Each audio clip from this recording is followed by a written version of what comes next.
अदातारः शरण्याश्च राजकिल विषभागिनः दोषाणामेव भोक्तारो न सुखानाम कदंचन। इसलिए हे महाराज, जो गृहस्थ होकर दान नहीं करते, शरणागतों की रक्षा नहीं करते, वे राजाओं के पाप के भागी होते हैं। उन्हें सुख दुख भोगना पड़ता है, दुख ही दुख भोगना पड़ता है, उन्हें सुख नहीं मिलता है।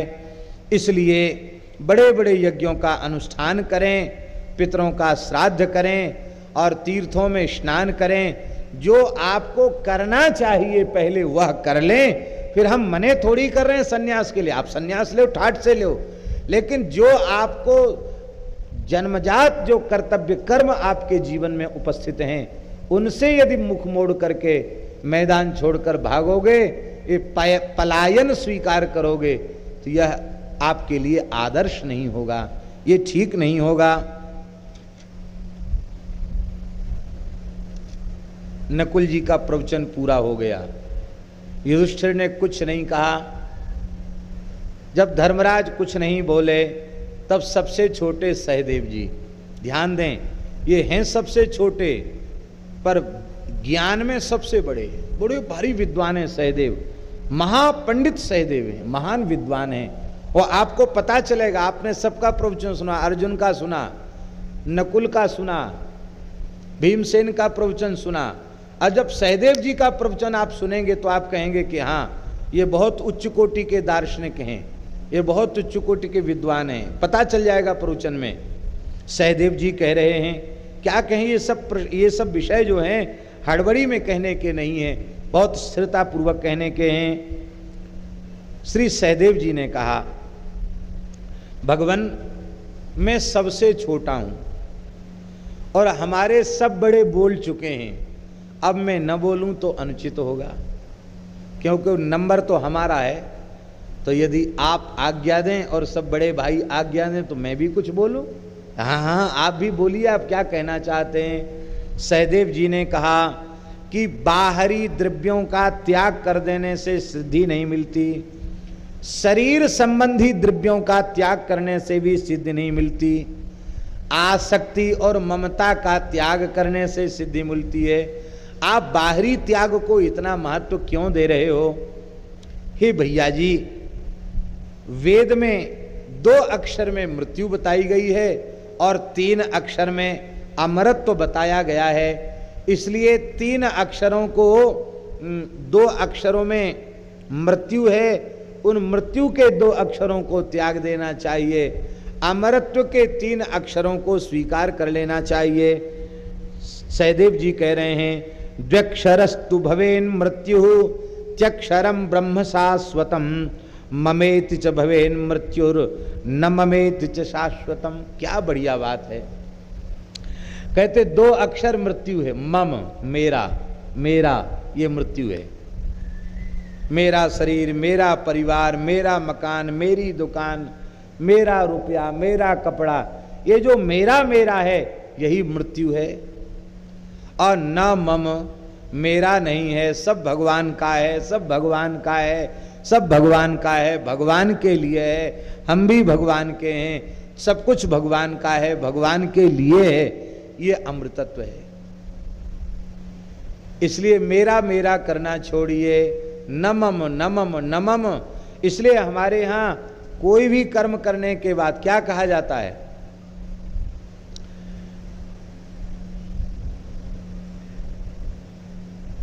बोले एतेन कृतेन जपेन अथवा पाठेन यज्ञादि कर्मणा भगवान श्री हरि प्रियताम न मम। ये अंत में कहा जाता, न मम, मेरा नहीं, आपका है। तो मम क्या है, ये जो कुछ दिखाई पड़ रहा है, न मम, शरीर न मम, धरती न मम, पत्नी न मम, पुत्र न मम, परिवार न मम।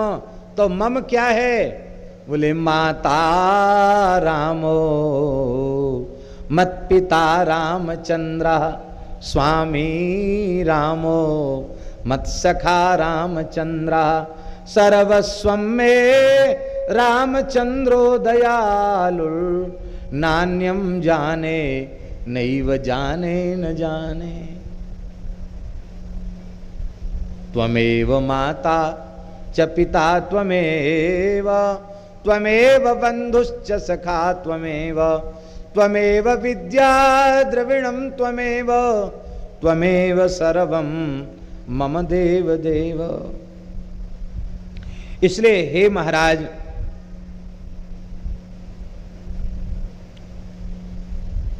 शरीर के नाश के साथ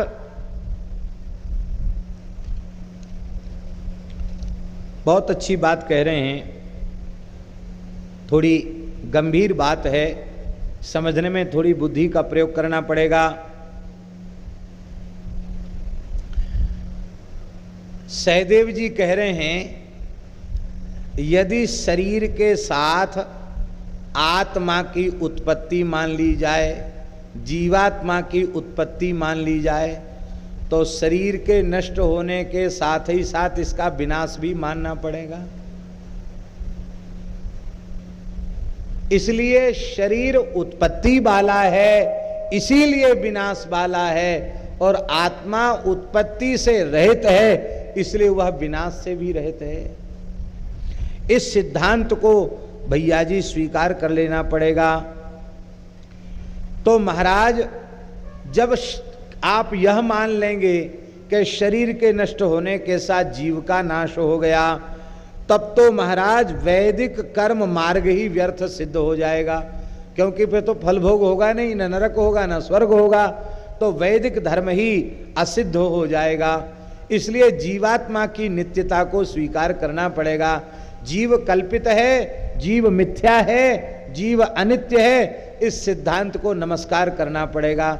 जीव नित्य है, सत्य है, सनातन है, ईश्वर अंश, जीव अविनाशी, चेतन अमल, सहज सुख राशि। इस बात को स्वीकार करना पड़ेगा, नहीं तो वैदिक मार्ग ही उच्छिन्न हो जाएगा। इसलिए आपके पूर्ववर्ती राजाओं ने जिस वैदिक धर्म का पालन करके संपूर्ण प्रजा में वर्णाश्रम की प्रतिष्ठा की है, उसी को प्रतिष्ठित करना, उसी का पालन करना आपका धर्म है। हे भगवान,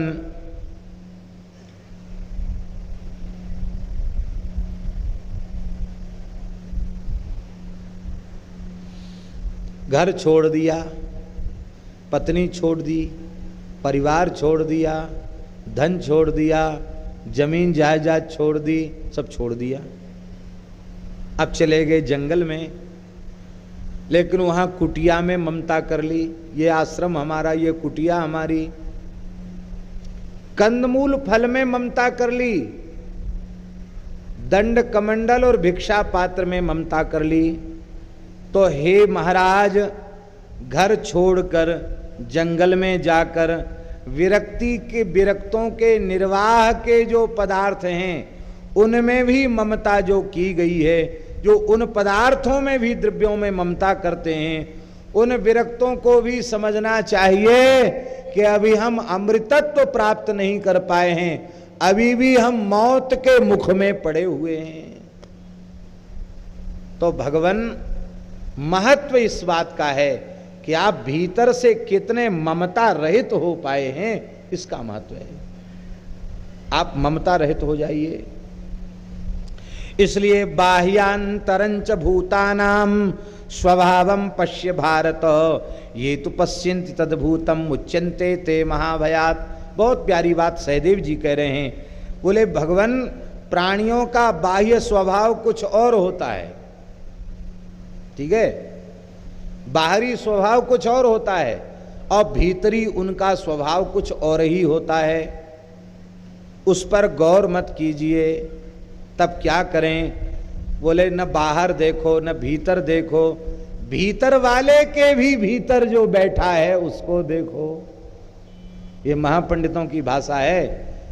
बोले भीतर बाहर देखने में तमाम गुण दोष समझ में आएंगे, इसलिए सर्वांतर्यामी परमात्मा का ही सब में दर्शन करो।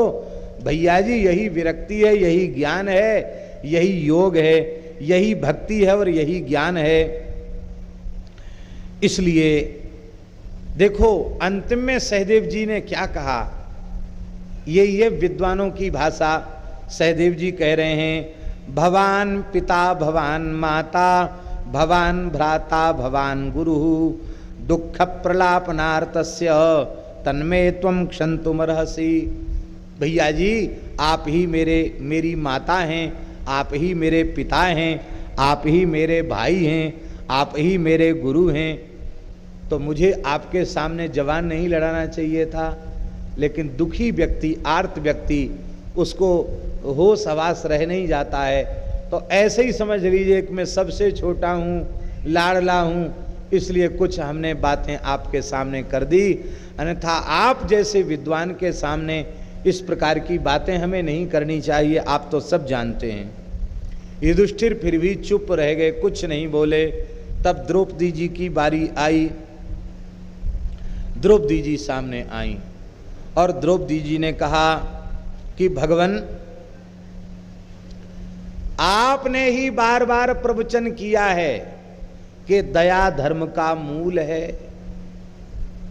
आपने कहा दया धर्म का मूल है, और आपके छोटे भाई जो आपके प्रति कितना आदर भाव रखते हैं, आप विरक्ति के निश्चय को त्याग कर प्रजा पालन कीजिए, यज्ञ कीजिए, कहते कहते विचारों के तालू सूख गए, मुंह सूख गए। और आप कैसे कठोर हृदय के हैं, आपको अपने भाइयों पर दया नहीं आती है, और आप ही प्रवचन में कहते थे कि दया मूल है धर्म का। तो हम आपसे पूछ रही हैं आपकी दया इस समय कहाँ विश्राम में चली गई है? अपने भाइयों पर दया कीजिए। हे भगवान,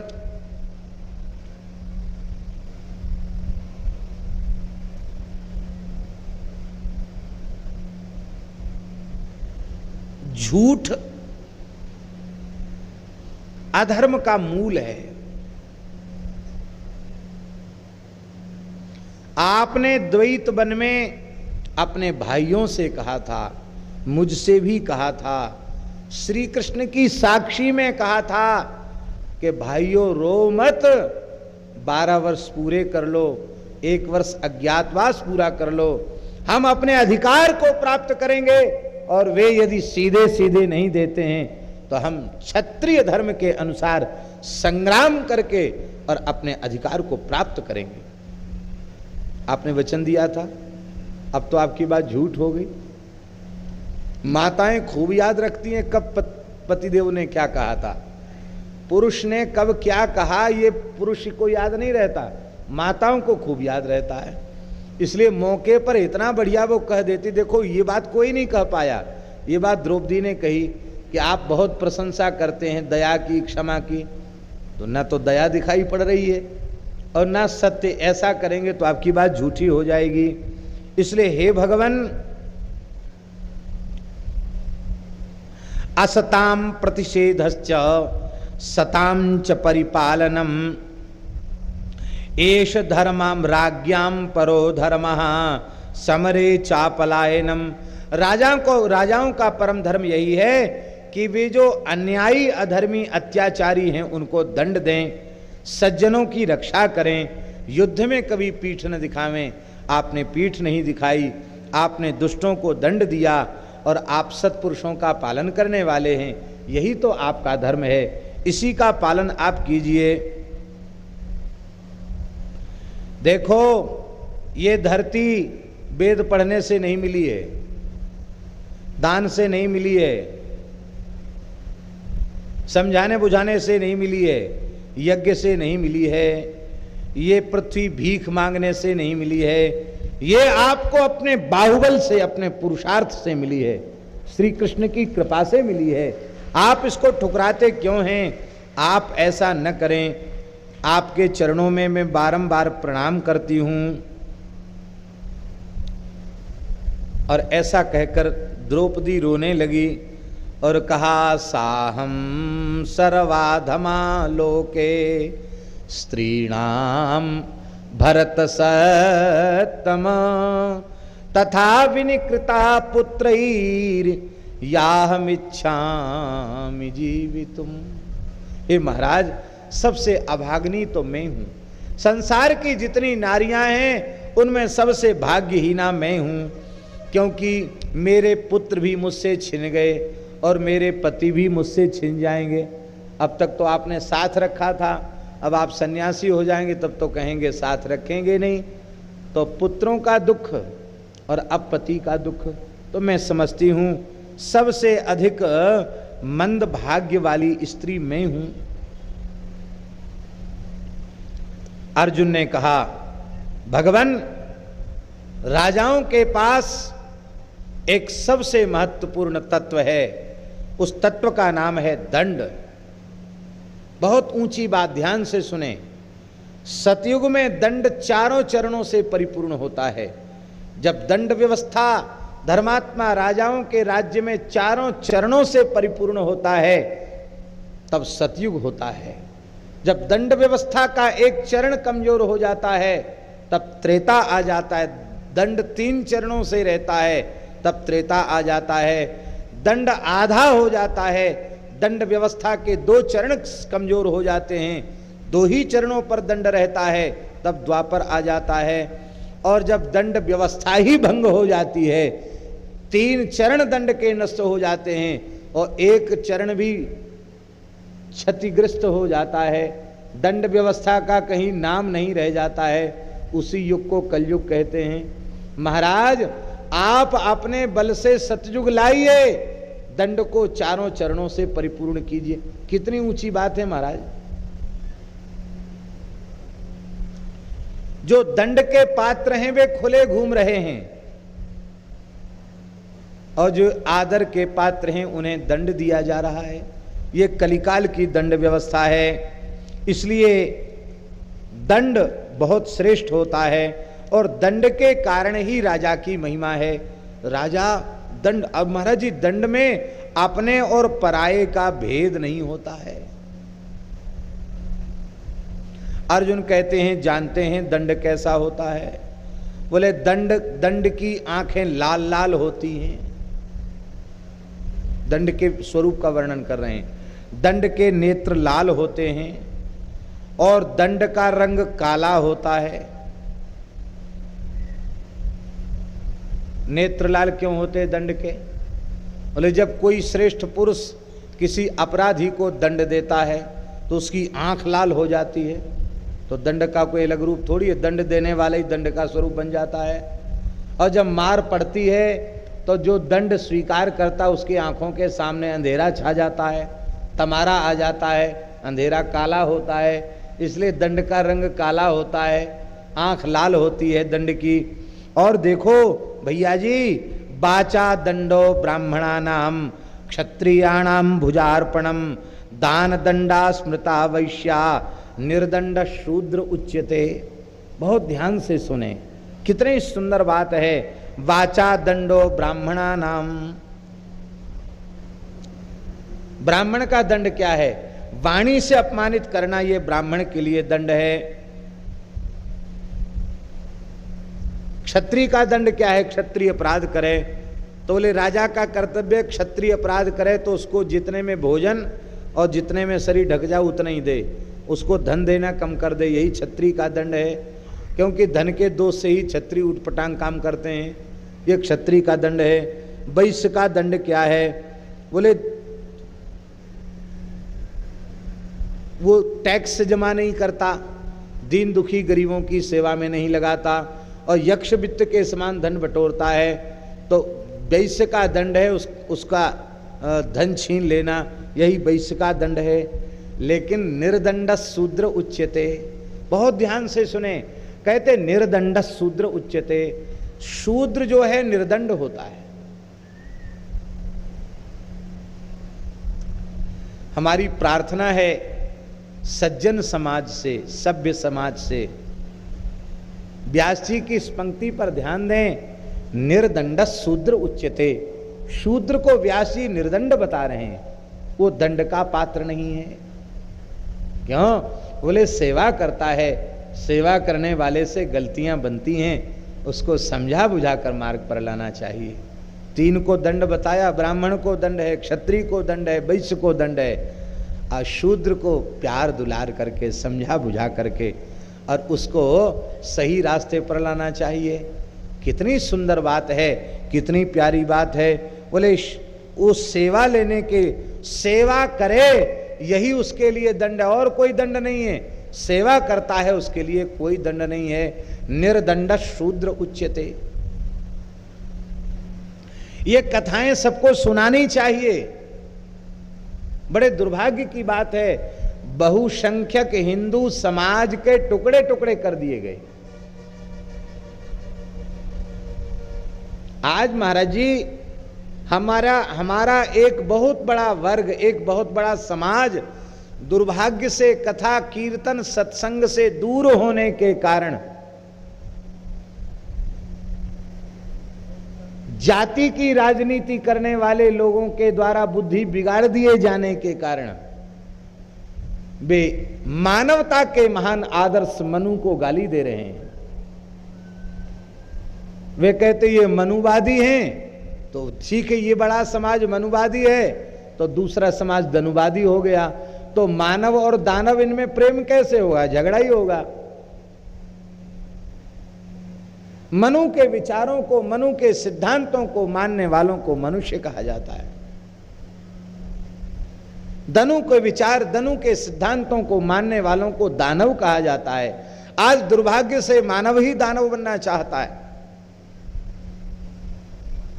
कितनी सुंदर बात है। निर्दंड शूद्र उच्यते। दंड शूद्र निर्दंड है। सेवा के द्वारा उसकी शुद्धि हो जाती है। इसलिए महाराज राजदंड के भय से ब्रह्मचारी ब्रह्मचर्य का पालन करते हैं। गृहस्थ एक पत्नी व्रत होते हैं, अपनी मर्यादा में रहते हैं। दंड के भय से वानप्रस्थी अपने धर्म में स्थित रहते हैं, और दंड के भय से सन्यासी भी अपने धर्म में स्थित रहते हैं। दंड के भय से ब्राह्मण क्षत्रिय वैश्य की तो बात बता दी, निर्दंड शूद्र उच्यते।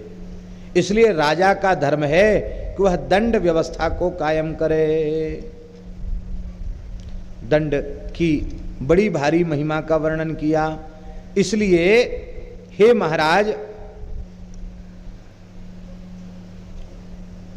दंड न हो तो पुरोडास को कुत्ता चाट जाए, हविष्य को कौआ ले जाए, तो यज्ञीय पुरोडास और हविष्य की रक्षा भी दंड ही करता है। दंड छड़ी, नहीं तो कौआ ले जाए, कुत्ता ले जाए। इसलिए धर्म की रक्षा भी दंड करता है। दंड व्यवस्था हाथ में रखनी चाहिए। बहुत सुंदर बात दंड के संबंध में कह रहे हैं। बोले लोक यात्रार्थ में वेह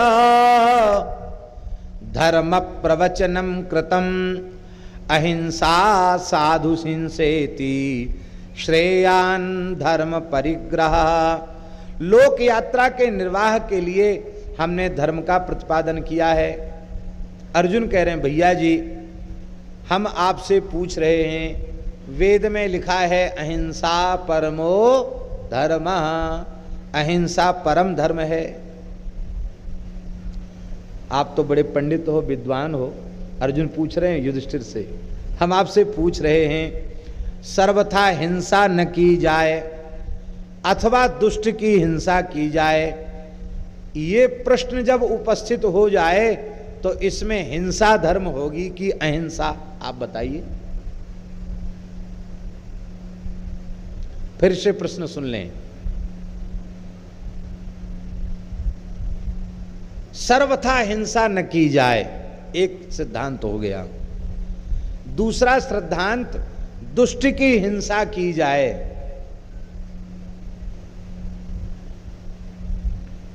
ये दोनों प्रश्न उपस्थित हो जाएं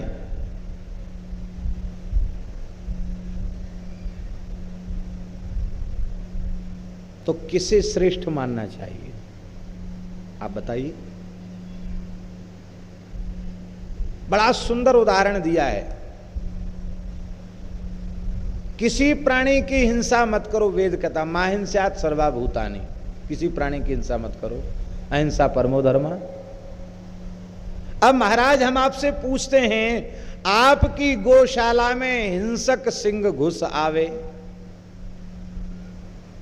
और अनेकों गायों को चीर फाड़ डाले, और उस समय आप कहें कि अहिंसा परमो धर्म, तो हम आपसे पूछते हैं वो अहिंसा का पालन धर्म हुआ कि अधर्म? एक सिंह अनेकों गायों को नष्ट कर रहा है, जो सृष्टि की रक्षिका पालिका पोषिका हैं, जगन माता हैं, तो उन अनेकों गायों को नष्ट करने वाले यदि एक सिंह का नाश करके उस गोष्ठ की सभी गायों को बचा लिया जाता है, तो उस एक सिंह की हिंसा महान अहिंसा के जैसा पुण्य है, क्योंकि उस हिंसक की हिंसा करके अनेक जीवों की रक्षा कर ली गई। हमारे पूज्य महाराज जी एक उदाहरण सुनाते थे। महाराज जी कहते थे कि एक बहुत बड़ा दुष्ट व्यक्ति था, न जाने कितना लोगों को समाप्त किया था, डकैत था, कितने लोगों की जीवन लीला समाप्त की थी उसने। संत कृपा हो गई, बोला महाराज आपके प्रति हमारी बड़ी श्रद्धा है, आप हमें चेला बना लो। महात्मा ने सोचा कि तू इतना पापी है, भजन तो करेगा नहीं, सेवा भी करेगा नहीं, ऊट पटांगे ही करेगा, अब आया है शरण में तो क्या किया जाए। बोले देखो ऐसा है, चेला में पीछे बनाऊंगा। महात्मा ने अपने धूना का लकड़ निकाला और उसको ठंडा करके बुझा दिया, और अधजली लकड़ी उसके हाथ में दे दी लकड़। बोले इसको ऐसे कंधे पे धर के राम राम राम राम राम राम राम राम राम राम राम राम राम राम करते हुए विचरण करो, सब तीर्थों में स्नान करो, इस लकड़ को भी नहवाओ। जहाँ ये अंकुरित हो जाएगा, हरा भरा हो जाएगा, तब समझ लेना हम दीक्षा लेने लायक हो गए, फिर आओगे तो हम दीक्षा दे देंगे। देखो उस व्यक्ति की श्रद्धा, को तर्क नहीं था उसमें कि महाराज आधी जली लकड़ी कैसे हरी होगी। बोले गुरुजी ने कह दिया तो जरूर हो जाएगी। चल पड़ा, सबसे पहले गंगा स्नान करके तीर्थ यात्रा आरंभ करें। गंगा जी कई कोस थी, वहाँ से 30-40 कोस दूर थी गंगा जी। चल पड़ा बेचारा, चलते चलते रात हो गई। एक पेड़ के नीचे जाकर बैठ गया चुपचाप। उस पेड़ के ऊपर कुछ डकैत बदमाश योजना बना रहे थे। ये जो गांव है बड़े धनी मानी लोगों का गांव है, बहुत बढ़िया मौका है। इस गांव में चारों ओर से तो हम लोग आग लगा देंगे, अब फिर बढ़िया से लूटपाट करेंगे, और कोई गांव से जलते हुए गांव से बाहर निकलकर राजा को सूचना देने के लिए कोई जाने वाला होगा, उसे हम लोग जीवित नहीं छोड़ेंगे, उसको मार डालेंगे और बढ़िया से लूटपाट करेंगे। पूरे गांव को जलाने की, लूटने की, हत्या की योजना उन दुष्टों ने बना ली। और ये चुपचाप आया था रात को, वहीं बैठ के सब सुन रहा था।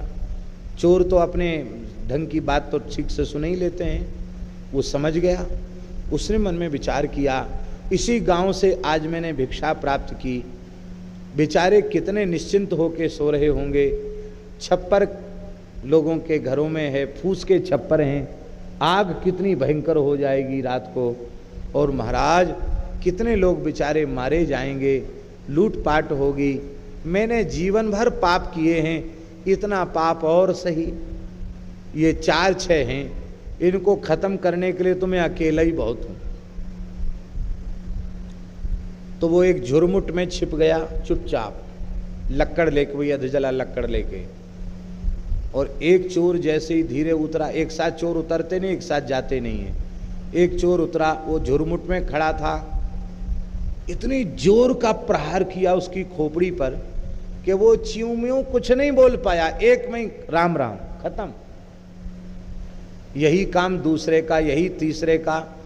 6 चोर थे इकट्ठे, एक एक करके उसने चतुराई से 6 को मौत के घाट उतार दिया।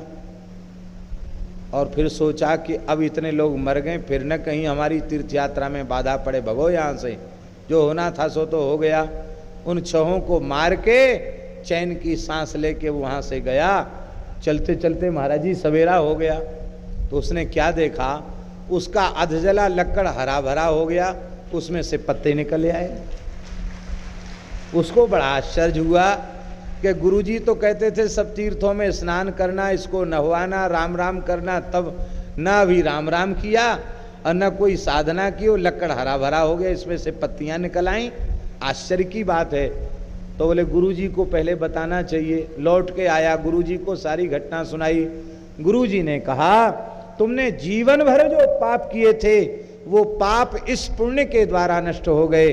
पूरे गांव के जीव जंतु, गाय बैल और इतने मनुष्यों की, स्त्री पुरुषों की, बच्चों की जान जो तुमने बचाई है, उन 6 लोगों को मारकर पूरे के पूरे गांव को तुमने प्राणदान दिया है। इस कारण से तुम्हारे जीवन के किए गए सारे पाप नष्ट हो गए और ये पत्तियां निकल आई। अब तुम दीक्षा के योग्य हो गए हो।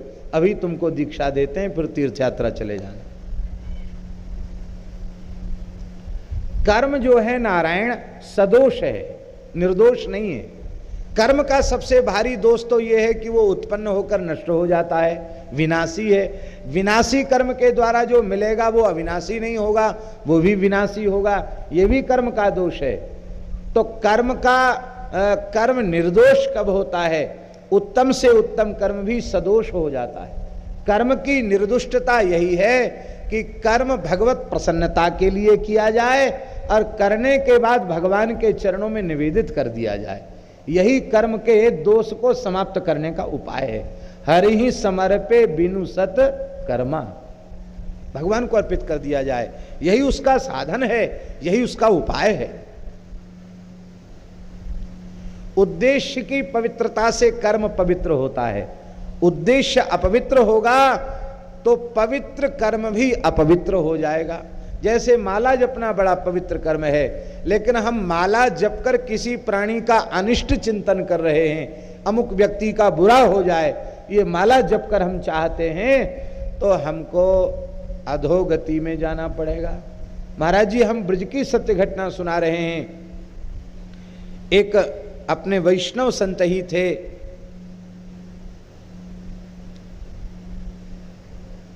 थोड़े तंत्र मंत्र के चक्कर में पड़ गए और उनको सिद्धियां भी हो गई थी और उनका वे प्रयोग भी कर देते थे। हमारे परिचित ही थे। गुस्सा बहुत थी उनमें।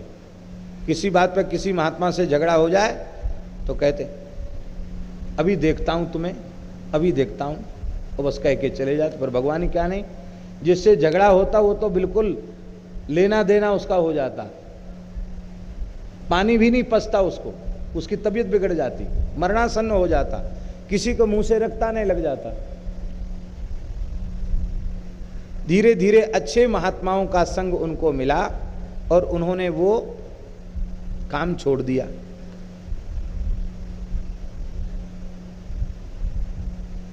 लेकिन पता नहीं क्या हुआ, एक बार उनकी बुद्धि बिगड़ी और वे कुएं में कूद गए और उनकी मृत्यु हो गई। मृत्यु हो गई तो प्रेत शरीर प्राप्त हो गया। वहां रहने वाले साधुओं को बड़ी कठिनाई हुई, भजन कैसे करें महाराज, सामने आ जाए परेशान करें। तो पूज्य पंडित श्री गया प्रसाद जी महाराज, गिरिराज जी वाले पंडित जी महाराज से संतों ने पूछा, तो पंडित जी महाराज ने देखा कि संत की ऐसी स्थिति हो गई, तो उन्होंने कहा किसी अच्छे विरक्त महापुरुष को बुलाकर भागवत जी की कथा करा दो, ठीक हो जाए। महाराज जी के पास आए संत वहाँ के, बोले महाराज जी कथा आपको करना, ऐसे ऐसे हो गया। हम भी साथ में गए थे कथा में। महाराज जी गए, पाठ हुआ, कथा हुई। अब कथा की समाप्ति पर वो अधोगति को जो प्राप्त हो चुके थे वे आए और आकर उन्होंने कहा कि मैंने साधु होकर जो कई बार साधुओं का ही अपराध किया, उन पे तंत्र मंत्र का प्रयोग किया, इसी पाप से मुझे ब्रजवास करने पर भी मेरी बुद्धि बिगड़ी और मैं अधोगति को प्राप्त हुआ। इस कथा से हमको बहुत शांति मिली है, लेकिन संत अपराध, संत शीत प्रसाद और चरणामृत के बिना समाप्त नहीं होगा। इसलिए एक काम और कर दो, नंदगाम बरसाना के सभी साधुओं का जरा भंडारा करके उनका चरणामृत और शीत प्रसाद अमुक पेड़ के नीचे रख देना। हमें श्री जी की सेवा मिल जाएगी। और ऐसा ही किया और फिर वे संत कभी किसी को नहीं दिखाई पड़े। तो अब देखिए, माला फेर के ही वो गिरा देते थे किसी को। माला फेरना अच्छा काम है कि नहीं, लेकिन माला फेर कर उन्होंने अपने तंत्र शक्ति का दुरुपयोग किया, उसका दुष्परिणाम यह हुआ कि उन्हें अधोगति में जाना पड़ा। फिर संत की कृपा हुई तो फिर उनका कल्याण हुआ। इसलिए कर्म जो है, हम क्या कहें आपसे, यदि जीवन का लक्ष्य भगवत प्राप्ति बन जाए, जीवन की प्रत्येक क्रिया भगवत प्रसन्नता के लिए की जाने लगे, तो हमारे सामान्य जीवन की शरीर की क्रिया भी भजन बन जाएगी। हम क्या कहें आपको, खाना पीना सोना भजन बन जाएगा, मलमूत्र त्याग की क्रिया भी भजन की परिधि में आ जाएगी, क्योंकि उद्देश्य भगवत सेवा है। हम इसलिए थोड़ी मलमूत्र त्याग कर रहे हैं कि हमें अपने लिए कुछ चाहिए। सवेरे जल्दी शौचादि से निवृत्त होके भगवान की सेवा करनी है, माला जपनी है, गीता जी का पाठ करना है, मानस जी का पाठ करना है, गौ माता की सेवा करनी है, इसलिए हम ये सब कर रहे हैं। तो अब देखो, भगवान की सेवा के लिए सोना, भगवान की सेवा के लिए स्नान, ये सब भगवान के निमित्त होने से वो भजन बन जाता है। इसी को नारद जी ने कहा तदर्पिता अखिलाचारिता। तो इसलिए हिंसा और अहिंसा का विषय भी बड़ा सूक्ष्म है। जो व्यक्ति अनेकों जीवों की मृत्यु का कारण बन रहा हो, ऐसे एक व्यक्ति को समाप्त कर देने से हिंसा का दोष नहीं लगता, क्योंकि उस जीव को समाप्त करके न जाने कितने जीवों की प्राण रक्षा की जा रही है, इसलिए वो हिंसा का दोष उस समय प्राप्त नहीं होता है। इसलिए आप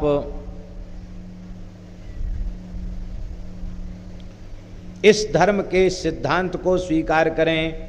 जो हाथ में हथियार लेकर मारने आया हो, उस आतताई को जो नहीं समाप्त करता है, उसे भ्रूण हत्या का पाप लगता है। अर्जुन कह रहे हैं उसे गर्भ हत्या का पाप लगता है। आतताई, अत्याचारी, गौ ब्राह्मण और संत का तिरस्कार करने वाला व्यक्ति तुमको ही मारने चला आवे और तुम कहो अहिंसा परमो धर्म, तो हत्या का पाप लगेगा।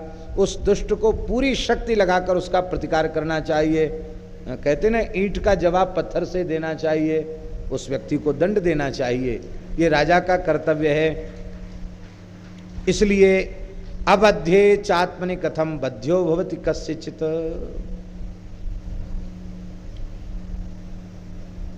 फिर भी दूसरी बार प्रवचन अर्जुन का हो गया। अब फिर दूसरी बार भीमसेन का प्रवचन शुरू हो रहा है। भीमसेन ने कहा कि महाराज, शारीरात दो तरह की व्याधि होती है, एक शरीर की व्याधि होती है और एक मन की व्याधि होती है। कई बार शारीरिक व्याधि मानसिक व्याधि का कारण बन जाती है और कई बार मानसिक व्याधि शारीरिक व्याधि का कारण बन जाती है। जैसे लोग कहते बहुत टेंशन होने से शुगर हो जाता है। अब टेंशन क्या है? टेंशन मानसिक व्याधि है और मानसिक व्याधि से शारीरिक व्याधि हो गई, शुगर हो गया, हाई ब्लड प्रेशर हो गया, हृदय गति की बीमारी हो गई। तो महाराज, ये इसलिए मन को भी ठीक रखना चाहिए और शरीर को भी ठीक रखना चाहिए। यहाँ भीमसेन का प्रवचन ऐसा है जैसे इन्होंने आयुर्वेदाचार्य किया हो। बात, पित्त, कफ और कौन का दोष, कौन सा प्रकोप होने पर क्या होता है, बात की अधिकता होने पर क्या होता है, पित्त की अधिकता होने पर क्या होता है, कफ का लक्षण क्या है, और अंत में उन्होंने कहा बात, पित्त, कफ ये सब ठीक ठाक रहने चाहिए। ठीक रहेंगे तो ठीक होगा। स्वस्थ शरीर में स्वस्थ मन का निवास होता है। आप दुखी हैं, आपका भीतर अस्वस्थ हो जाएगा तो ये बाहर का भी अस्वस्थ हो जाएगा। देह से ही धर्म, अर्थ, काम, मोक्ष चारों पुरुषार्थ प्राप्त होते हैं। इसलिए धर्मार्थ काम मोक्षाणाम आरोग्यम मूलम उत्तमम। धर्म, अर्थ, काम, मोक्ष का मूल आरोग्य है। इसलिए पहला सुख निरोगी काया। इसलिए महाराज, सत्वम न दुखी दुखस्य न सुखी न सुखस्य वा, न दुखी सुख जातस्य न सुखी दुख जस्य वा।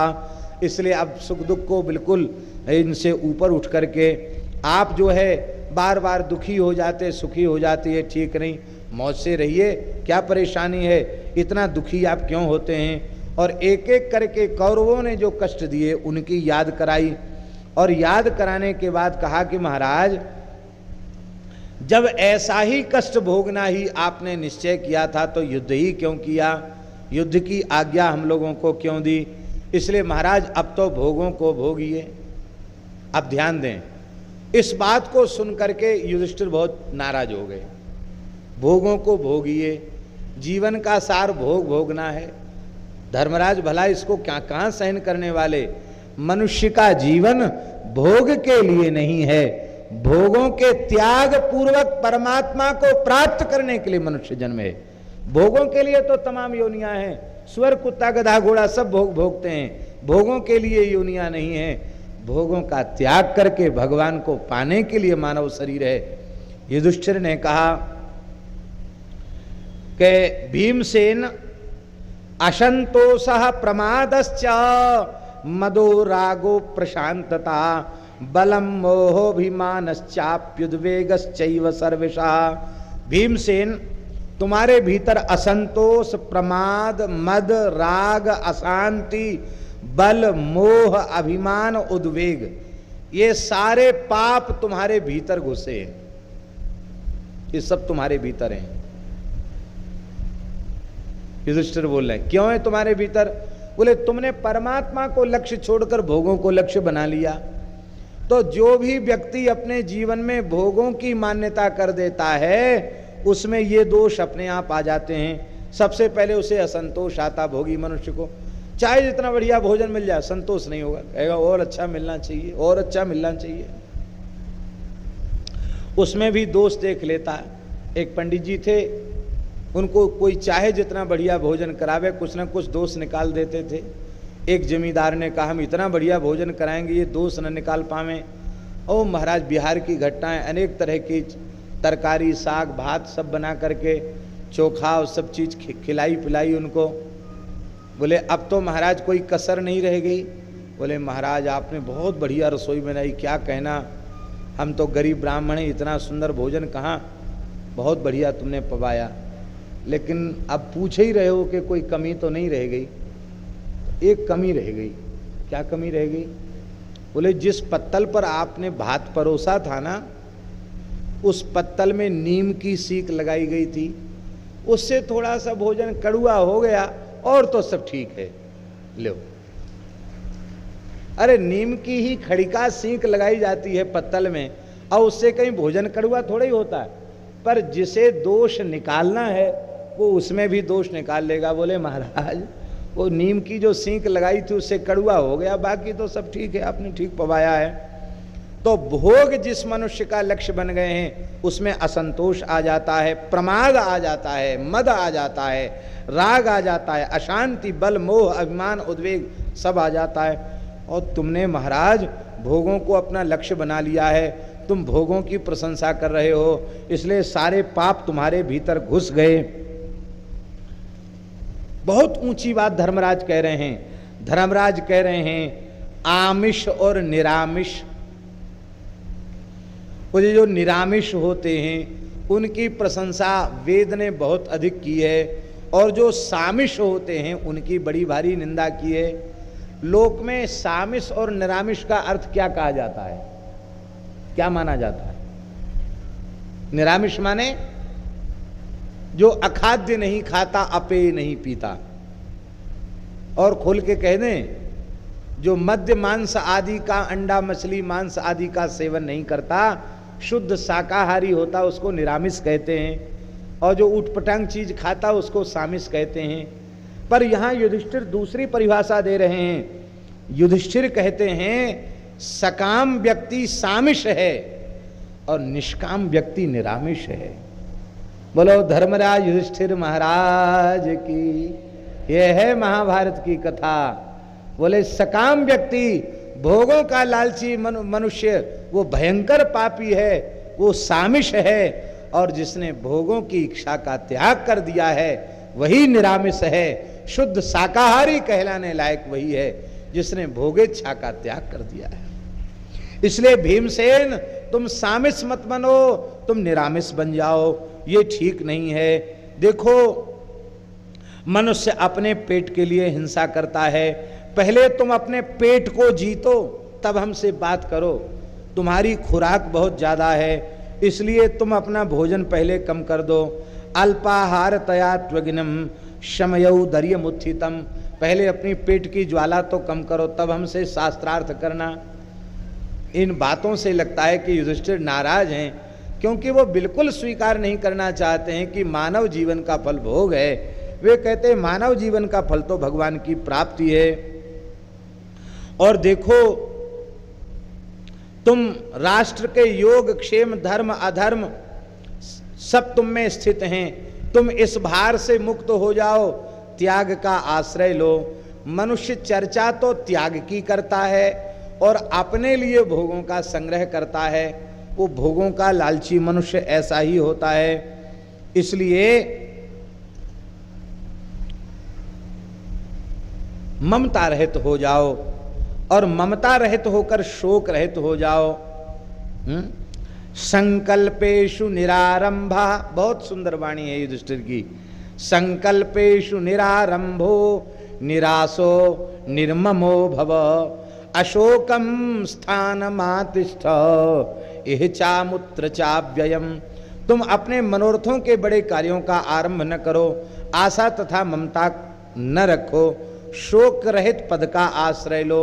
जो इसलोक और परलोक में अविनाशी है, उस परमात्मा का आश्रय लो। निरामिषान शोचंती सोचा सोचसि त्वं किमामिषम परित्यज्यामिषम सर्वम मृषावादात प्रमुक्षसे। हे भीमसेन, हमारी तुमसे अभ्यर्थना है, तुम निरामिष हो जाओ। ध्यान दें, इसका अर्थ यह मत समझना कि भीमसेन मांस खाते हैं, क्योंकि उसकी बात हम समझा रहे हैं। वे कहते हैं भोगों का त्याग करने वाला भी त्याग करने वाला निरामिष है। इसका मतलब क्या हुआ? इसका तात्पर्य है कि संसार के भोग मांस के समान त्याज्य हैं। संसार के जो पदार्थ हैं, भोग हैं, वो जैसे मांस के टुकड़े का त्याग कर देना चाहिए, इस तरह से भोग त्याग के योग्य हैं। फिर तुम मिथ्यावाद से छूट जाओगे और तुम सब मिलकर हमारे पीछे पड़े हो, गृहस्थ धर्म की बड़ी प्रशंसा कर रहे हो। अब सुन लो उसका खंडन। युधिष्ठिर कह रहे हैं, बोले देखो, देवयान और पितृयान दो मार्ग वेद में कहे गए हैं।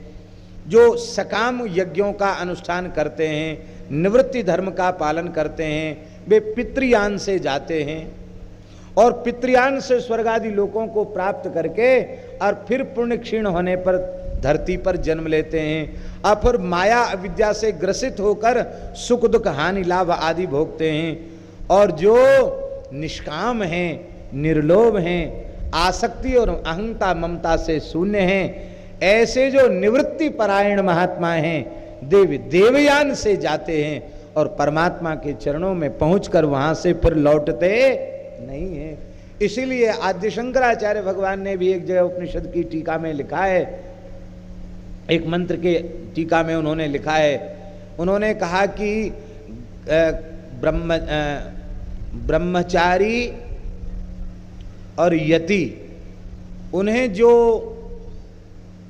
अक्षय लोक प्राप्त होते हैं, वह लोक गृहस्थ को प्राप्त नहीं होते हैं, क्योंकि वह वासना वासित अंतःकरण का होता है और वासना वासित अंतःकरण की वासना की निवृत्ति के लिए सामान्य तप नहीं, कठोर तप की आवश्यकता है। इसलिए गृहस्थ आश्रम में प्रवेश करने के बाद उसको वानप्रस्थ में जाने की शास्त्र की आज्ञा है।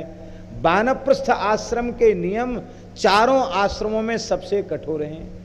सबसे कठोर है वानप्रस्थ आश्रम। तो वहां आचार्य चरण ने कहा है कि वानप्रस्थी को इतने कठोर तप की आज्ञा क्यों दी गई? बोले वानप्रस्थी को इतने कठोर तप की आज्ञा इसलिए दी गई क्योंकि गृहस्थाश्रम में रहकर जो उसने विषय सेवन किया है, उस विषय के मलिन संस्कार उसके अंतरात्मा पर पड़ गए हैं। उन संस्कारों को शांत करने के लिए सामान्य तप नहीं, कठोर तप की आवश्यकता है। कठोर तप के द्वारा उनका शमन होगा, तब वह निवृत्ति का अधिकारी होगा।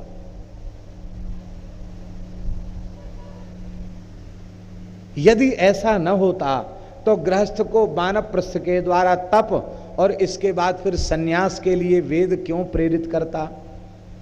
इसलिए तुम लोग ज्यादा पीछे मत पड़ो हमारे।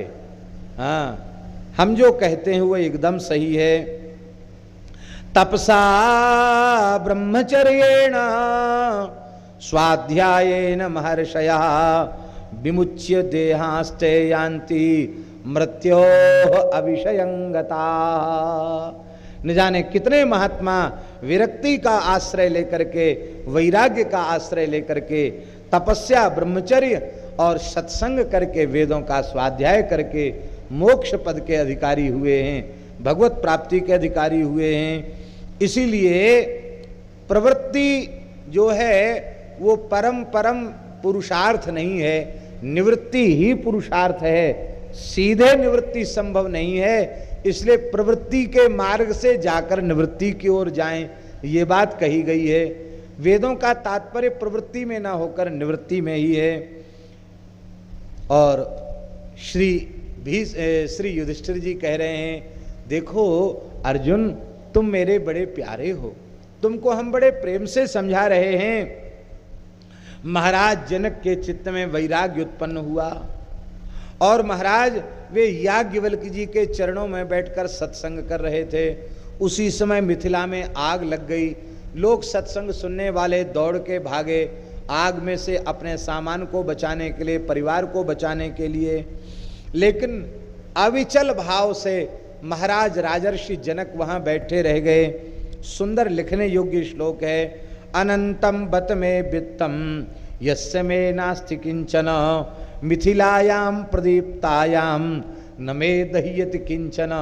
उस समय राजर्षि जनक ने कहा था, मेरे पास अनंत धन है, कितना धन है पारावार नहीं है उसका, लेकिन इसके बाद भी अणुमात्र भी मेरे चित्त में उस धन के प्रति ममता का भाव नहीं है।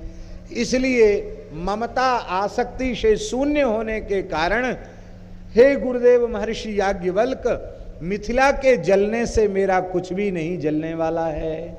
मिथिलायाम प्रदीप्तायाम नमा नमे दह्यति किंचन।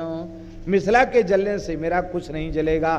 सारी मिथिला में आग लग जाए तो भी मेरा कुछ नहीं जलेगा। इस प्रकार की अवस्था को पाने की इच्छा रखो। इस राज्य को, भोगों को ही सब कुछ मत मानो। प्रवृत्ति धर्म की इतनी ज्यादा बड़ाई मत करो। हे महाराज, हे अर्जुन, बड़ा सुंदर उदाहरण दे रहे हैं युधिष्ठिर। कहते जैसे कोई व्यक्ति पहाड़ की बड़ी ऊंची चोटी पर चढ़ जाता है तो ऊंची चोटी पर चढ़ने वाले मनुष्य को नीचे सब दिखाई पड़ते हैं। पशु भी चलते फिरते दिखाई पड़ते हैं, मनुष्य भी चलते फिरते दिखाई पड़ते हैं, लेकिन वो नीचे चलने फिरने वालों के सुख दुख से प्रभावित नहीं होता। वो चलने फिरने वाले सुख दुख से प्रभावित होते हैं, लेकिन पहाड़ की चोटी पर बैठकर देखने वाला प्रभावित नहीं होता। इसी प्रकार से संसार के सुख दुख से साधना की, ज्ञान की, उपासना की ऊंची चोटी पर बैठा हुआ साधक वो संसार के न सुख से प्रभावित होता है न दुख से प्रभावित होता है। इसलिए तुम ये क्यों दुनियादारी के चक्कर में फंसे हो। ज्ञान की ऊंची चोटी पर बैठ करके तुम संसार को देखो, तुम दृष्टा भाव से देखो, तुम स्वयं इसमें दृश्य मत बनो। इसलिए दृश्यम पश्यति यह पश्यन् स चक्षुष्मान स बुद्धिमान अज्ञातानांच विज्ञानात् संबोधात् बुद्धिरुच्यते। जो स्वयं दृष्टा रूप से पृथक होकर इस दृश्य जगत का दर्शन करता है वही आंख वाला है, वही बुद्धिमान है।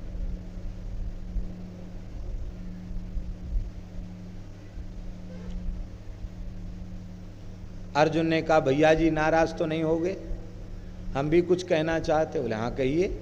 अर्जुन ने फिर कहा, बोले महाराज एक समय की बात है, आपने जनक जी की बात बताई ना, तो हम भी जनक जी की ही बात बता रहे हैं। एक दिन की बात है, जनक जी के मन में बड़ा भारी वैराग्य हुआ और जनक जी ने भोजन छोड़ दिया। अब वे विरक्तों के जैसे वस्त्र पहन के राज चिन्हों का त्याग करके जंगलों में रहते, घूमते रहते और ऐसे ही भिक्षा कुछ ले लेते। क्या भिक्षा में लेते? बोले भुने हुए जौ, भुने हुए जौ उन्हीं को पीसकर सतुआ बना लेते और बस उसी को खा करके प्रेम से भजन करते। किसी की ओर न देखते, न किसी की बात सुनते, न हंसते, न मुस्कुराते, न रोते, बस जड़ भरत की तरह, अवधूत की तरह वे आत्म भाव से युक्त होकर के विचरने लगे। ये 24 घंटे में मुट्ठी भर जौ खा करके रहते थे। एक दिन रानी के सामने पड़े। रानी महाराज और आगे थी साधना में। जनक जी की रानी है, कोई सामान्य है? उन्होंने कहा महाराज ये नाटक क्यों कर रहे हो? कपड़ा बांध करके, अचला जैसा बांध के, भिक्षा पात्र लेके, ये सब नाटक की आपको क्या जरूरत है? भगवान, ये कितनी गायें आपका आसरा देख रही हैं, ये कितने ब्राह्मण आपकी आशा लगाए हुए हैं कि महाराज यज्ञ कराएंगे, कितनी प्रजा आपसे सुख की आशा लगाई है। कहाँ तक कहें, बड़े बड़े कारीगर, बुद्धिमान, बुद्धिमान, कलाकार, संगीतकार, नट नर्तक सभी लोग राजा से आशा लगा करके बैठते हैं और आप ऐसे हो गए कि न किसी की ओर देखते हैं, न किसी की सुनते हैं। तो महाराज ये ठीक नहीं है। बड़ा कड़ुआ बोली महाराज रानी। उसने कहा कि इस लक्ष्मी का त्याग करके आप जो है राज्य लक्ष्मी को, जगमगाती हुई राज्य लक्ष्मी को छोड़ करके और आप श्वान वृत्ति का आश्रय लिए। कुत्ता जैसे इधर उधर टुकड़ा खा लेता है, आपके लिए शोभा नहीं देता महाराज, ये ठीक नहीं। आप कहते हम सब छोड़ दिया, तो हम आपसे पूछते हैं क्या छोड़ेंगे आप? जहां जाओगे वहीं पृथ्वी मिलेगी, वही अन्न मिलेगा, वहीं जल मिलेगा, हैं? पृथ्वी जल तेज वायु आकाश को छोड़ के कहाँ जाओगे? पृथ्वी जल वायु तेज आकाश का बना हुआ शरीर है, इसको छोड़ के कहाँ जाओगे? इसलिए सब नाटक छोड़ दो। आप राजा के जैसे कपड़े पहनो, मुकुट धारण करो, अहंता और ममता का त्याग कर दो, अनासक्त हो, जोग भोग में ही राख्यो गोई, इस पद्धति से रहो। ये सब नाटक छोड़ दो। आप राजा हो, आपको राजधर्म का पालन करना चाहिए। ये सब आप कर रहे हो, इसका मतलब आप शरीर में स्थित हो, आप शरीर से ऊपर नहीं उठ पाए हो, और शरीर में ही स्थित हो तो आपका ज्ञान किस काम का? तो महाराज अपनी पत्नी की बात मान गए। अब फिर से राजा बन के भजन करने लग गए। और महाराज वो अब आज भी ज्ञानियों में शिरोमणि कहे जाते हैं। और महाराज रानी ने एक बात तो ऐसी कही, बोले महाराज आपने राज्य छोड़ दिया, भोग छोड़ दिए, चलो ठीक है, आपके इस त्रिदंड को कोई तोड़ दे, भिक्षा पात्र को तोड़ दे, लंगोटी चीर फाड़ दे, आपका अचला फाड़ दे, तो अब बोलो आपको दुख होगा कि नहीं? लो हमारा कमंडल फोड़ दिया, हमारा दंड तोड़ दिया, हमारा भिक्षा पात्र फोड़ दिया, आपको दुख होगा? तब इतने से में दुख होगा, चाहे इतने से में दुख होगा, अंतर क्या पड़ा? इसलिए आसक्ति रहित यदि आप हो तो फिर सब कुछ होने के बाद भी आपको दुख नहीं होगा। और आसक्ति नहीं छोड़ पाए हो तो ये नाटक करने के बाद भी भिक्षा पात्र और कमंडल दंड और लंगोटी बदल जाएगी तो भी झगड़ा करोगे तो भी दुख हो जाएगा। इसलिए महाराज आसक्ति शून्य बनिए, भोगों की इच्छा का त्याग कीजिए, भोगों के संग्रह की वृत्ति का त्याग कीजिए।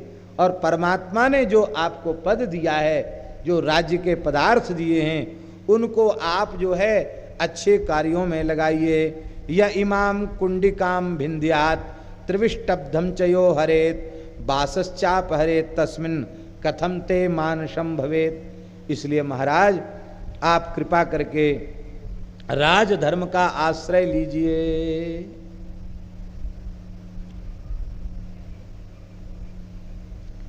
हे महाराज, अन्नदाता प्राणदाता है। बहुत अच्छी बात, इतना सुंदर श्लोक है, लिखने योग्य श्लोक है। महाराज सुनैना कह रही है, अन्नाद गृहस्था लोकेस्मिन् भिक्षवस्तत एव च अन्नात् प्राण प्रभवति अन्नद प्राणदो भवेत्। बहुत प्यारा श्लोक है। कहते देखो इस जगत में गृहस्थ व्यक्ति बड़ा भाग्यशाली है। क्यों भाग्यशाली है गृहस्थ? कहते गृहस्थ इसलिए भाग्यशाली है कि वो अन्नदान करता है। अपने बच्चों को तो भोजन देता ही है, गऊ को भी देता है, कुत्ते को भी देता है, अतिथि को भी देता है, ब्रह्मचारी को भी देता है, वानप्रस्थी को भी देता है, साधु सन्यासी को भी देता है, सबको देता है। तो अन्न ही प्राण है, इसलिए अन्नदाता प्राणदाता है। जिसने अन्न का दान किया मानो प्राणों का ही उसने दान कर दिया। इसलिए अन्नदान बहुत श्रेष्ठ कहा जाता है। और वो अन्नदान गृहस्थ करता है, इसलिए गृहस्थ को श्रेष्ठ कहा जाता है। अन्नाद गृहस्था लोकेस्मिन् भिक्षवस्तत एव च अन्नात् प्राणः प्रभवति अन्नद प्राणदो भवेत्। अन्न देने वाला प्राण देने वाला होता है। इसलिए महाराज सौराष्ट्र में तो एक सिद्ध संत हुए, आणदा बाबा। आणदा बाबा अन्नदा अन्नदा अन्नदा से आणदा हो गए। अन्न को देने वाला प्राण ही देने वाला। महाराज उन महापुरुष के स्थान में अभी पूज्य स्वामी श्री जो संत विराजमान हैं, शायद देवराम जी नाम है, बहुत अच्छे देव प्रसाद जी, अच्छे महापुरुष हैं। महाराज किसी जीव के साथ कोई भेद नहीं किया जाता, सबको खुले अन्नदान।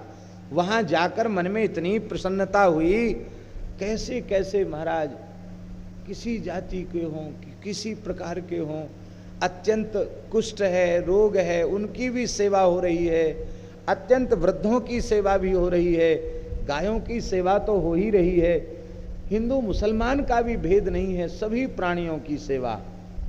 और अन्नदा प्राणदा, अन्न दिया माने प्राण दिया। तो यही सिद्धांत है। श्री मलुकदास जी कहते हैं, भूखे ही टूका प्यासे ही पानी, यह भगति हरि के मन मानी। तीन लोक में सार है टुकड़ा अरुपानी, कह मलूक ते तरी गए जिन यह मति ठानी। एक टुकड़ा भी मिल जाए तो टुकड़े से में भी दे करके पाने का प्रयत्न करना चाहिए। अकेले टुकड़े को खाने की इच्छा नहीं रखनी चाहिए। इसलिए हमारे यहाँ विरक्त संतों में भी अन्नदान को श्रेष्ठ मान करके गृहस्थ व्यक्ति जो भी लाते हैं उस अन्न को, संतों का धर्म है, आश्रमधारियों का धर्म है कि गृहस्थों से प्राप्त अन्न को ज्यादा से ज्यादा सेवा के कार्य में लगावें। गौ की सेवा, संत की सेवा, अतिथि की सेवा, ब्राह्मणों की सेवा। हम आपको क्या बतावें, अपने गलता वाले श्री कनक भवन आश्रम वाले महाराज जी विराजमान हैं। इनके यहाँ हम जब भी जाते हैं सबसे अधिक प्रसन्नता इस बात की होती है, महाराज पूरे स्थान में संतों के आसन लगे हुए हैं और सब संत मौज से, ईंट पत्थर से थोड़ी शोभा होती है स्थान की। साधुओं के आसन लगे हों, सीताराम राधे श्याम हो रहा हो, संतों की जूठन गिरे। पूज्य श्री संपूर्णानंद जी महाराज कहते थे कि सेवा परायण संत भी तुम्हारे धन के अधिकारी हैं। सौराष्ट्र के संत श्री संपूर्णानंद जी कहते थे। क्यों कहते थे कि तुम लोग कमाना जानते हो, लेकिन उसका सदुपयोग करना परोपकार परायण संत जानते हैं। इसलिए गौ सेवा, संत सेवा, संसार की जगत की सेवा के कार्य में जो संत लगे हैं उनके सेवा का कार्य न रुके, ये जिम्मेवारी गृहस्थों की है। ऐसा श्री संपूर्णानंद जी महाराज कहा करते। इसलिए ए महाराज, परिव्रजन्ति दानार्थम मुंडा काषाय वाससः सिता बहुविधै पाशै संचिन्वन्तो वृथामिषम्। बात तो थोड़ी कठोर है लेकिन बहुत अच्छी बातें हैं।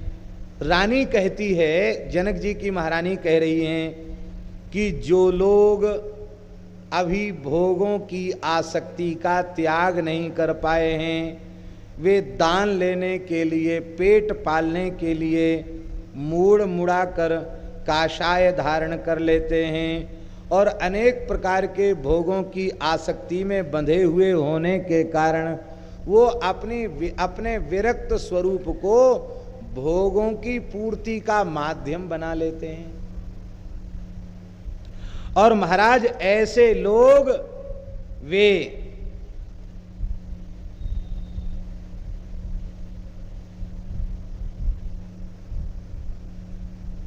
अधोगति की ओर चले जाते हैं। इसलिए अनिष्कसाये कासाय मीहार्थमिति विद्धितम धर्मध्वजानाम मुंडानाम वृत्यर्थमिति में मति। इसलिए भैया, इसलिए हे महाराज, हृदय के काषाय दोष को दूर करके तब काषाय स्वीकार करना चाहिए। राग द्वेष आदि ही काषाय हैं, इनको समाप्त कर देना चाहिए और नहीं तो काषाय धारण करना भी व्यर्थ हो जाता है। और यदि आपने भीतर से इनका त्याग नहीं किया है, भोगों की वृत्ति का, भोगों के लालच का, धन के प्रति महत्व बुद्धि का, रानी कह रही है, यदि त्याग नहीं किया है तो यह वेश केवल उदर पूर्ति का साधन मात्र बनकर रह जाएगा और इससे किसी मोक्ष या किसी कल्याण की सिद्धि होने वाली नहीं है। युधिष्ठिर ने फिर संन्यास मत का मंडन किया। बोले नहीं, तुम सबका प्रवचन एक तरफ, हमारा विचार एक तरफ। देखो, आप जो कुछ कह रहे हो बिल्कुल ठीक है, आसक्ति होवे तो फिर त्याग का ढोंग नहीं करना चाहिए, लेकिन यदि विवेक विचार से अनासक्ति का भाव आ गया है तो बहुत उत्तम बात है। युधिष्ठिर ने कहा कि देखो, वेदों में दोनों प्रकार के प्रवचन हैं, एक तो कर्म करो यह प्रवचन है और एक कर्म छोड़ो ये भी प्रवचन वेद में है, और दोनों सिद्धांतों का मुझे सांगोपांग ज्ञान है। युधिष्ठिर कह रहे हैं मैं दोनों सिद्धांतों को अच्छी प्रकार से जानता हूँ, क्योंकि मैंने वेदादि शास्त्रों का गहन अध्ययन किया है, अति सूक्ष्म विचार मैंने किया है, युधिष्ठिर कहते हैं, और मैं वेदों के परम परम तात्पर्य का विचार करके ही इस निर्णय पर पहुंचा हूं कि मनुष्य जीवन का लक्ष्य प्रवृत्ति नहीं निवृत्ति है। प्रवृत्ति माने बंधन और निवृत्ति माने मोक्ष। इसलिए शास्त्रार्थम तत्वतो गंतुम न समर्थक कथंचन। इसलिए तुम केवल हथियार चलाने के पंडित हो, जिस विषय के तुम पंडित हो उसमें तुम्हारी पूरी जानकारी है। अभी अर्जुन तुम परमार्थ विषय के पंडित नहीं हुए हो, इसलिए तुम हमसे शास्त्रार्थ मत करो। हे अर्जुन,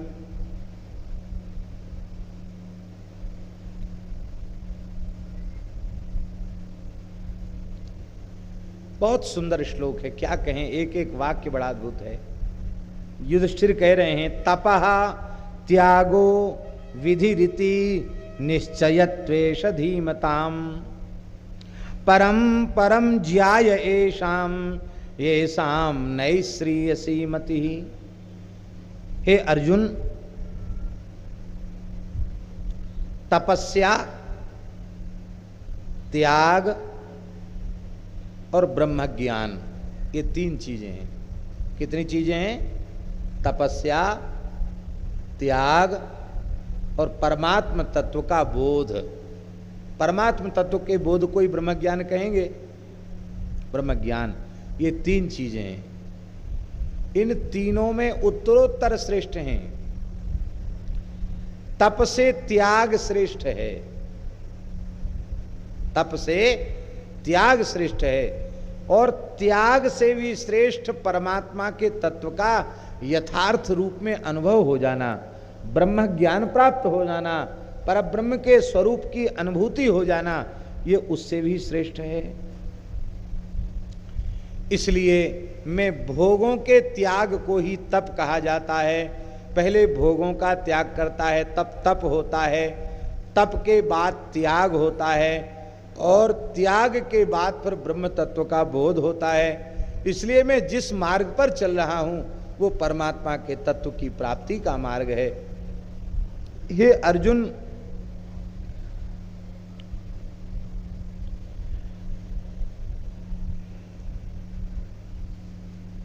क्या बढ़िया उदाहरण है। कहते देखो अर्जुन, जैसे केले का खंभा होता है कितना चमकता है, आप लोग विचार कीजिए, ऐसे बढ़िया लगता तेल चिपड़ा हो खंभे पर, और ये बढ़िया लकड़ी होती, सार वाली लकड़ी होती केला की, तो कितना हित होता। ये पालिश नहीं करनी पड़ती, बड़ी लकड़ी का काम करने वालों को लकड़ी पर न पालिश करनी पड़ती, न पेंट करना पड़ता, बढ़िया बना बनाया था, जड़ देते काम बन जाता। लेकिन इतना चमकता हुआ केले का तना, उसको कोई चीरता है तो खोल के भीतर खोल, खोल के भीतर खोल, खोल के भीतर खोल, खोल के भीतर खोल, और भीतर भी खोल ही रह जाता है, कुछ नहीं रहता उसमें। सार नाम की कोई चीज है नहीं, पर बाहर से इसकी चमक दमक बड़ी सुंदर दिखाई पड़ती है। हमने बृहदारण्यक पढ़कर, वेदों का स्वाध्याय करके, उपनिषदों को पढ़ करके, स्मृतियों को पढ़ करके, धर्मशास्त्रों को पढ़कर जान लिया है कि जैसे केले का तना चमकता है, ऐसी संसार के पदार्थ चमकते हैं। और इनके भीतर घुसते चले जाओ तो छिलके के भीतर छिलका, छिलके के भीतर छिलका, छिलके के भीतर छिलका, सार कहीं कुछ मिलता नहीं है। इसलिए इस बाहरी चाक चिक्के के चक्कर में नहीं फंसना चाहिए। वेद वादान अतिक्रम्य शास्त्राण्य कानि च विपाट्य कदली स्तंभम सारम ददृश्रे नते। बड़े बड़े लोगों ने सार नहीं खोज पाया, तभी तो वे अथा तो ब्रह्म जिज्ञासा, अब भैया अब ब्रह्म तत्व की जिज्ञासा करो। तब वे इस मार्ग को त्याग करके और वे कर्म का त्याग करके सन्यास के मार्ग में आए हैं। अतः मनुष्य को चाहिए कि कल्याण गोचरं कृत्वा मनस्तृष्णाम निगृह्य च कर्म संतति मुत्सृज्य स्यान्निरालंबन सुखी। इसलिए मनुष्य को चाहिए कि ये कल्याण का संकल्प करे। कल्याण क्या है? दुख हानि सुखावाप्ति श्रेया, दुखों का अत्यंत आत्यंत रूप से नाश हो जाए और परम आनंद की प्राप्ति हो जाए, इसी का नाम है सुख। और वो परमानंद क्या है? राम सच्चिदानंद दिनेशा, राम सच्चिदानंद दिनेशा, नहीं तहमो निशालवलेसा।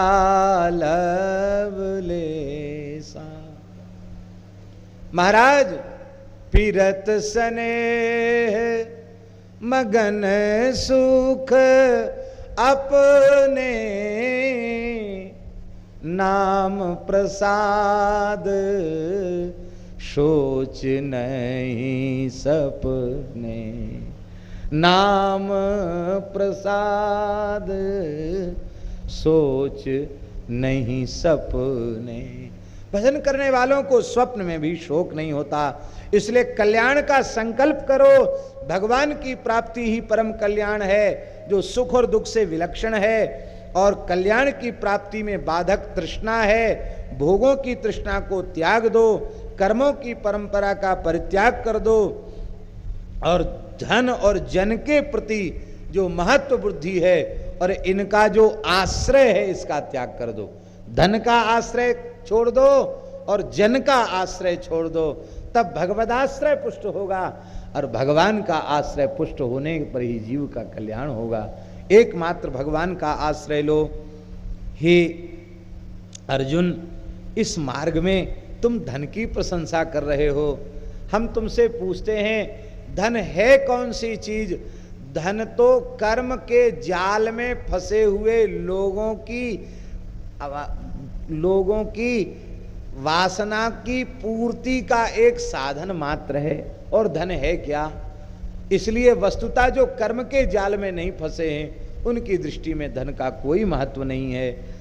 हम लोग विचार भी तो करें, बिना धन के जिनका काम नहीं चलता ऐसे कितने लोग हैं, और जिनका धन से काम चल रहा है ऐसे कितने जीव हैं।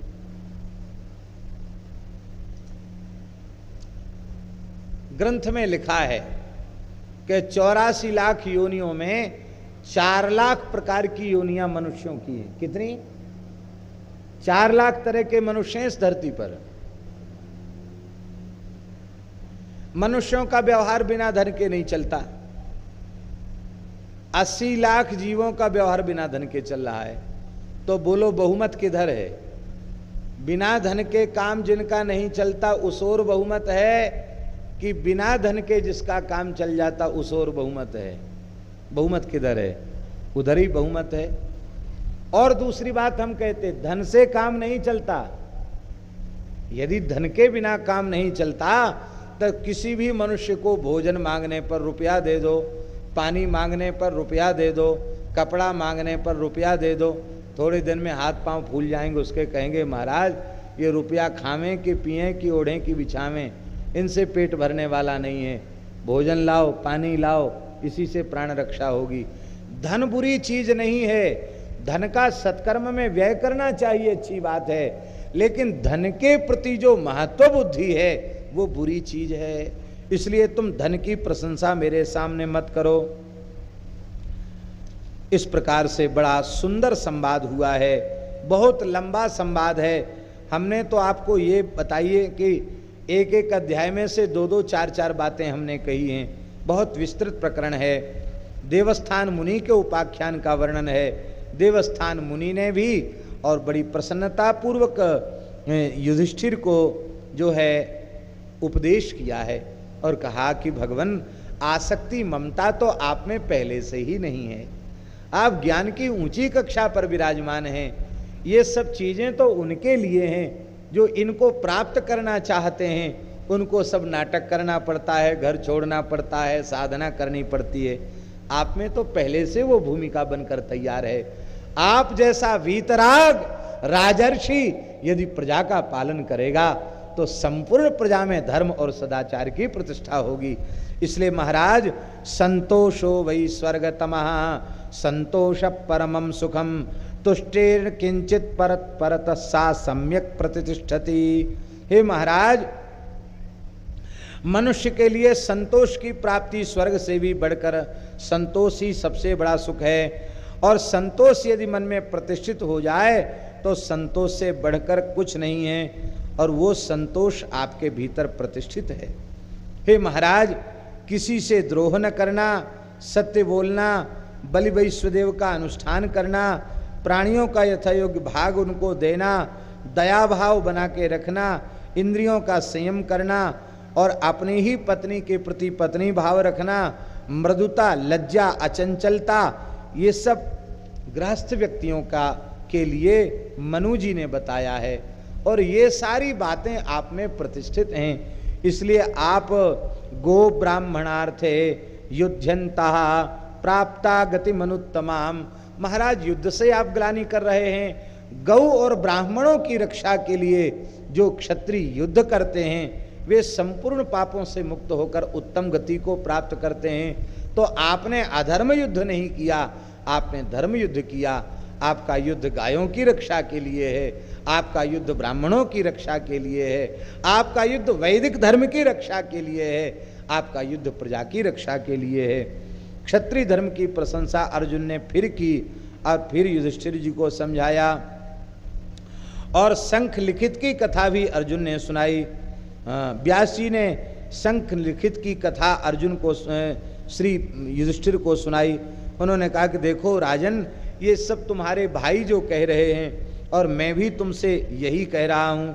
एक बार की बात है, प्रकरण लंबा है, हम बहुत संक्षेप में कह रहे हैं। एक समय की बात है, शंख और लिखित नाम के दो ऋषि, उनमें शंख जी बड़े थे और लिखित जी छोटे थे।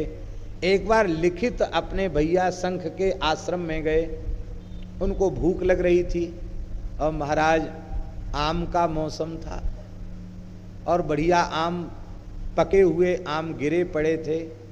तो तुरंत लिखित जी ने अपने कमंडल के पानी से धोया, बोले वाह चलो बहुत अच्छी बात है, आम चूस लेंगे। उन्होंने आम चूसना शुरू कर दिया। तब तक उनके बड़े भाई शंख आ गए और उन्होंने कहा कि देखो तुम मेरे आश्रम में आए, बड़ी प्रसन्नता की बात है, मेरे भाई ही हो, लेकिन जिस वस्तु पर अपना अधिकार नहीं है उस वस्तु को बिना पूछे उपभोग कर लेना ये शास्त्र की दृष्टि से चोरी है। तुमसे चोरी हो गई। यहाँ तुम यदि राजा से दंड प्राप्त नहीं करोगे तो यमलोक में इसका दंड तुमको भोगना पड़ेगा। इसलिए तुम जाओ, तुमको चोरी लगी है और तुम राजा के पास जा करके और दंड प्राप्त करके आओ। राजा सुद्युम्न के पास वे पहुँचे और सारी बात बता दी कि मुझे दंड दीजिए, मेरे बड़े भाई ने भेजा है। राजा हंसने लग गया, बोला महाराज राजा को दंड देने का अधिकार है, राजा को क्षमादान का भी तो अधिकार है। आप जैसे महात्मा को हम क्षमादान करते हैं, आप चले जाइए।